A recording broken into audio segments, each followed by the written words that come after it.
Throughout history, the soil of India has borne witness to countless wars, struggles for power, and fierce resistance.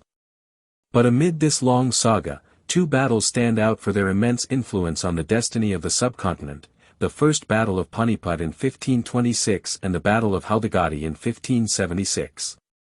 These were not mere clashes of swords and spears.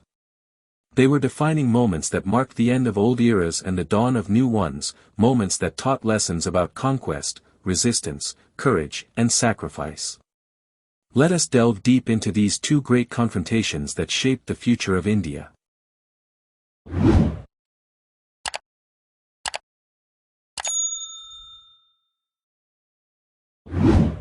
By the early 16th century, the Delhi Sultanate, once a formidable power, was a fractured and declining force. Ibrahim Lodi, the last ruler of this dynasty, faced rebellions within his kingdom, discontent among his nobles, and challenges from Afghan chiefs and Rajput rulers. His rule was marked by mistrust, poor diplomacy, and internal discord. The Sultanate, weakened from within, was vulnerable to external threats, and that threat came from the mountains of Central Asia. Zahiruddin Muhammad Babur, a descendant of Timur and Genghis Khan, ruled over Kabul and had long dreamed of establishing his dominion in Hindustan. Driven by ambition and the lure of the rich plains of northern India, Babur marched towards Delhi. But he did not come as a mere invader, he came as a military innovator. His army, though small, was disciplined and battle-hardened. More importantly, it brought to the Indian battlefield new weapons of war, gunpowder artillery and field cannons, tools that would change Indian warfare forever.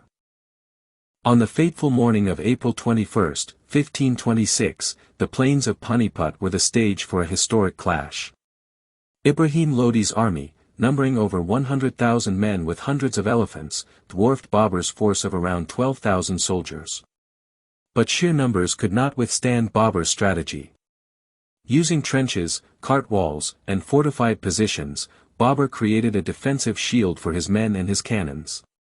As Lodi's forces advanced, the Mughal artillery roared to life, sending shockwaves through the enemy ranks. Babur's cavalry executed the Taluma, a flanking maneuver that encircled and trapped the Sultan's army. By day's end, Ibrahim Lodi was slain, and his forces were annihilated. The Delhi Sultanate was no more, and the Mughal Empire was born. The First Battle of Panipat was not just a military victory. It marked a shift in the balance of power in India. It introduced gunpowder warfare on a large scale and demonstrated that superior technology and tactics could triumph over larger, traditional armies. The Mughal dynasty that emerged from this victory would go on to shape India's political, cultural, and architectural landscape for over 3 centuries. Babur's descendants, Humayun and Akbar, consolidated and expanded the empire. Akbar, a ruler of vision and administrative genius, sought to unite India through a blend of conquest, diplomacy, and tolerance. Many Rajput rulers joined his court, binding their kingdoms to the Mughal throne through alliances and marriages. But not all could be swayed. One stood apart, a symbol of unyielding independence: Maharana Pratap of Mewar. Maharana Pratap, the 13th ruler of Mewar, was a king of unmatched resolve and honor. Proud of his lineage and his duty to protect his land, he refused to submit to Akbar's authority, even as other Rajput rulers aligned themselves with the empire. For Maharana Pratap, freedom was not negotiable. His determination to keep Mewar independent set him on a collision course with the might of the Mughal Empire. Akbar, determined to bring all of Rajputana under his control, dispatched an army led by Raja Man Singh of Amber to subdue Mewar.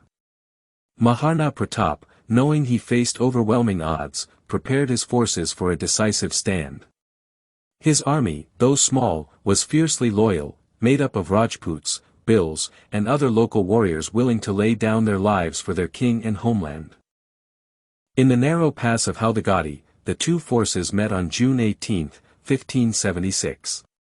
The Mughal army, equipped with superior numbers and resources, faced Maharana Pratap's force of about 20,000.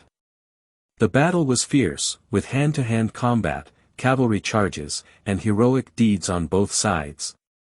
Maharana Pratap, atop his legendary horse Chetak, fought valiantly, leading charges deep into enemy lines. Chetak, mortally wounded, carried his master to safety before collapsing. Though the Mughal forces claimed the battlefield, they failed to capture Maharana Pratap or break the resistance of Mewar. Chetak's loyalty and sacrifice became part of Rajput folklore. Gravely injured during the battle, Chetak leapt across a wide river, ensuring his master's escape before succumbing to his wounds.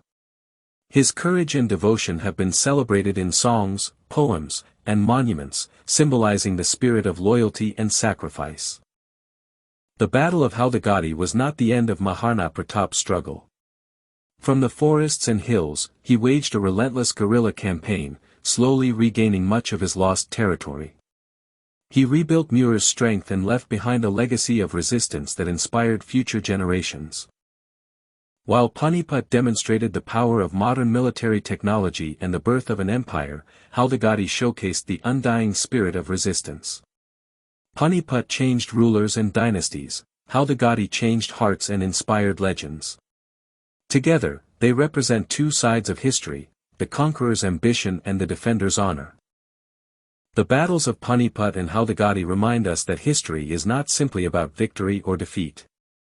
It is about the forces that shape nations, ambition, innovation, courage, loyalty, and the refusal to submit to injustice.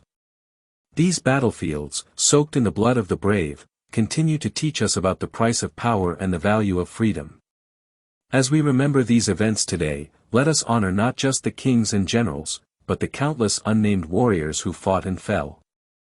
Their sacrifices